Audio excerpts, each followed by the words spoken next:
Hello and welcome back to another Real World Archaeology.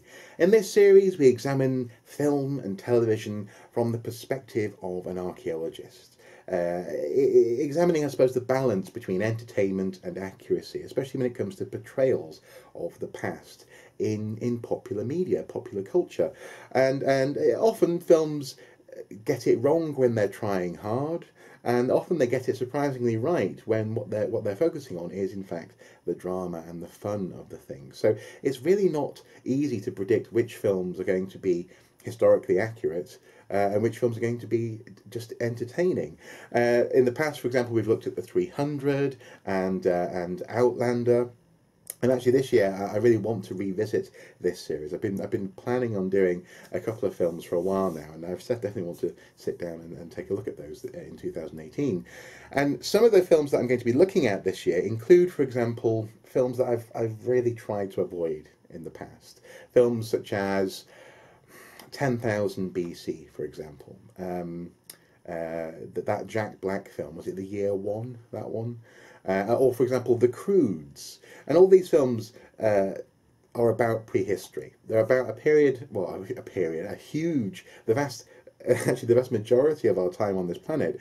But they often portray these periods in a very stereotypical way, a very retrograde way, a very sort of caveman, ugh kind of way. And I've avoided them because I just knew that they would annoy me. But this year, for this series, I will be at least, I think, sitting down to watch The Croods. I may also possibly pick up the year 10,000 BC just to see what that's like as well and talk about it for you. But today we're looking at a trailer from the same genre, and this is a trailer for the film Early Man, coming from Aardman Animation Studios and directed by Nick Park, the inventor of Wallace and Gromit. And I'm hoping that yes, okay, that they're going to have all the things that we expect from a caveman movie, and I'll talk about that in a second. But I'm also hoping that there'll be something a bit different, a bit cleverer in this film that we've seen in previous Aardman movies. Normally they're quite entertaining, quite clever. So here's hoping. Chief! Okay. Time to go hunting! Bit early, isn't it, Doug? I'm just going to pause it there for a sec. Meet Doug's tribe. Now, already we're thick on the prehistory stereotypes. They're living essentially in something that looks a bit like Stonehenge. They're all living at least in a house, which is quite cool. So I wonder if they're going to call them cavemen. Most people in prehistory didn't live in caves. That's something that we know. They drew in caves. And frankly, they probably drew on stones everywhere in the world. It's just that in caves, the wind and the rain didn't wash the drawings away. And I do like the name Doug. We're off to a good start. Right, grab a spear. Oh, it's pointy. Change your underpants today? Yeah, changed it with dongle.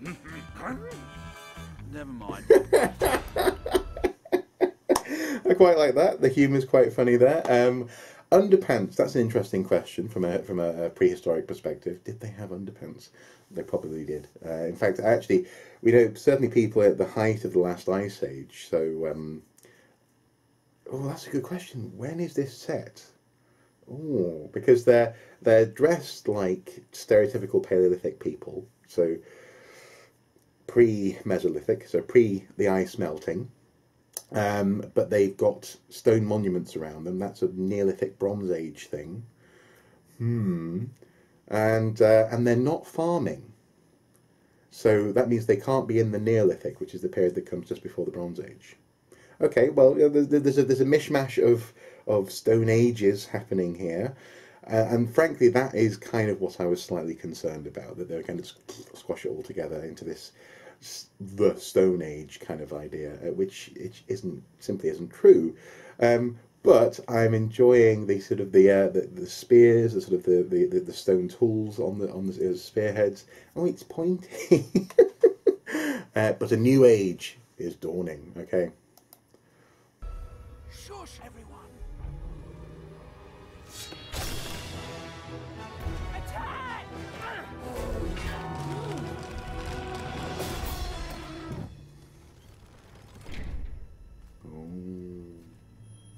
Excellent. The age of stone is over. Long live the age of bronze. Wow. Now, the age of bronze is... There's quite a lot there going on. So first of all, you've got the fact that the metal turns up and it's being used for protection and weaponry and this kind of thing. And really, in the early Bronze Age, it was probably initially actually used for jewellery. It was an exotic material. Then it became useful for axes and axe heads, this kind of thing, and eventually, you know, this sort of stuff would be useful in the way that we've seen it there in terms of cladding and shields and protecting, for example, from a projectile. But I quite like what they're hinting at there, the idea that this Frenchman comes in and the age of stone is over.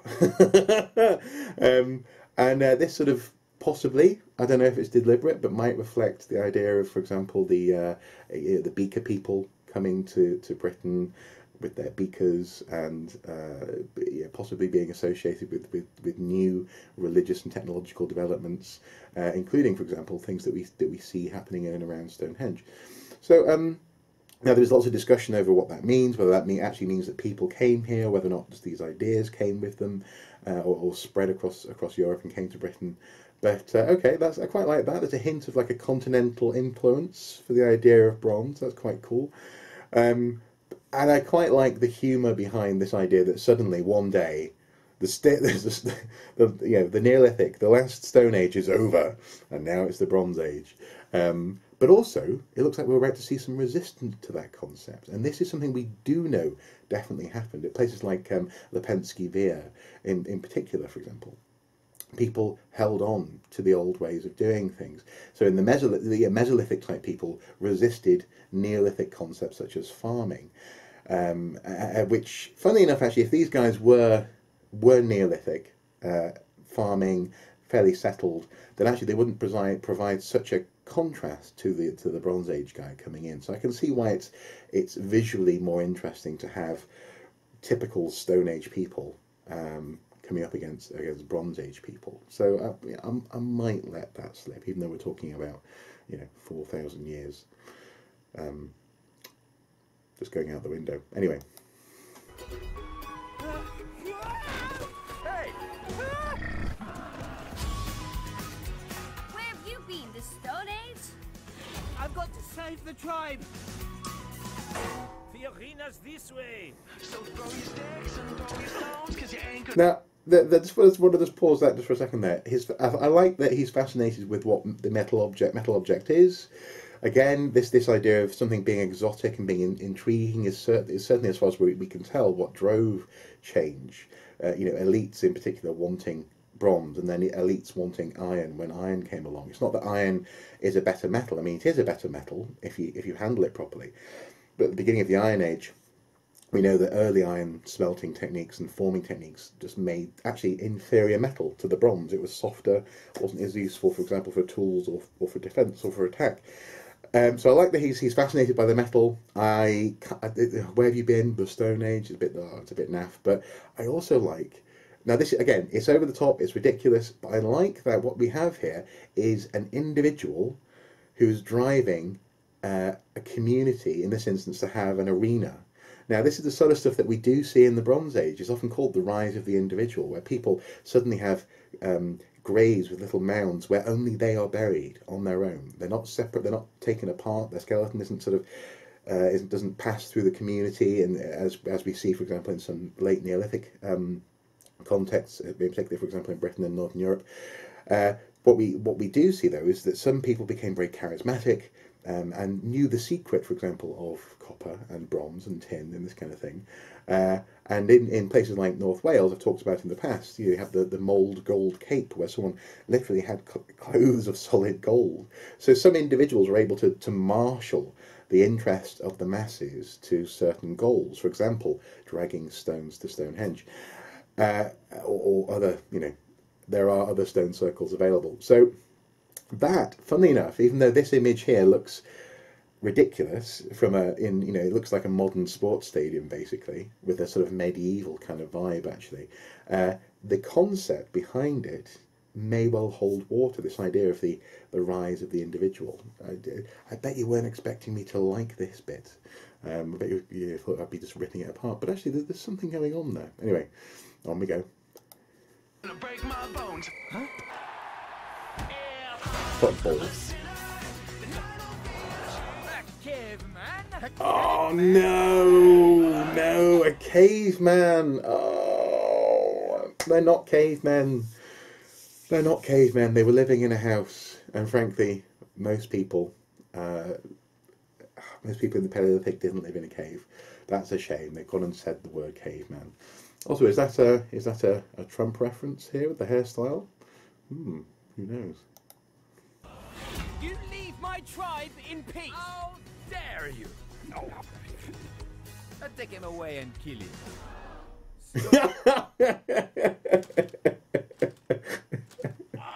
Idiot. Kill him slowly. Don't take him away Win, slowly. we can have our valley back. And if we don't beat them? We'll spend the rest of our lives working down a mine. What's a mine? Now that is interesting. That's very interesting. So this idea of for example, at Lepensky there, they were in a river valley, and they did, as I say, they resisted the coming of farming.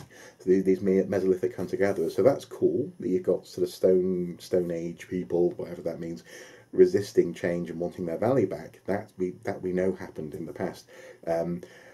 But also this idea of a mine, that's interesting as well, because yes, there were new things being mined in the Bronze Age. So, for example, one of the biggest copper mines in Europe, I think at the time, certainly in Britain, was at the Great Orme in North Wales, where enough copper to fill St Paul's Cathedral was excavated by people using antler picks. But we do know that people prior to the Bronze Age had mines. There's the Grimes Graves, for example, mining complex, which is a huge interconnected sort of Swiss cheese kind of affair, where huge nodules of, I think, flint for the most part, and probably other minerals as well, were being taken out of the ground in huge quantities. So actually they did have mining before the Bronze Age. So they probably would know what a mine is, funnily enough. But certainly this idea of there being suddenly people who are different to their community, and they're driving essentially an industry of mining, for example, in particular, that's something which starts at this point. Now, also I'm using words like industry, that's a very sort of capitalist, very modern word, but it starts to apply increasingly to history or to prehistory when you get to the Bronze Age. These sort of recognisable economic systems start to sort of creep in particular this idea of essentially, if you have knowledge and if you have things, that's sort of the basis of capitalism, isn't it? So yeah, it's interesting. And yeah, again, I'm liking, even if they don't know that they're doing it, they've got some good ideas here. Anyway, continue. Pretty brave, caveman. Soap. And stupid. Now, showers. Showers and toilets did exist in the Neolithic before the Bronze Age.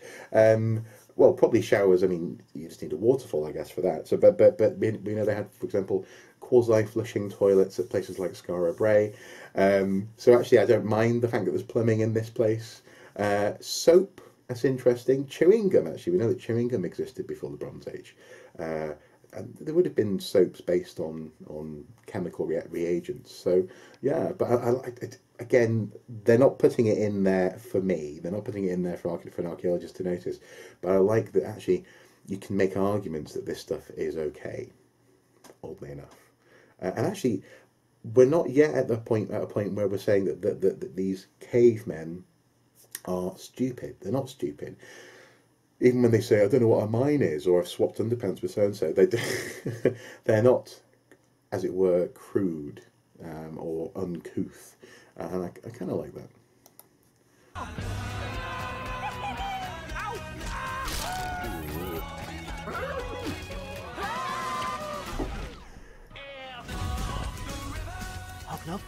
Now, just before we finish the trailer, there's an awful lot going on there, but one thing there I'd like to point out is that we have the leader of the Bronze Age people amassing lots of gold, rubbing his face with gold coins.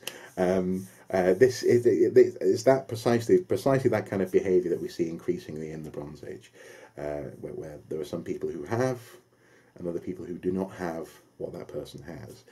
Some people are making themselves, as it were, different from others, so that's kind of cool. Lots of other stuff happening there, but kind of cool. Anyway, what's he going to say to, is it Hobnob, his pet? You stay. I don't want to attract attention.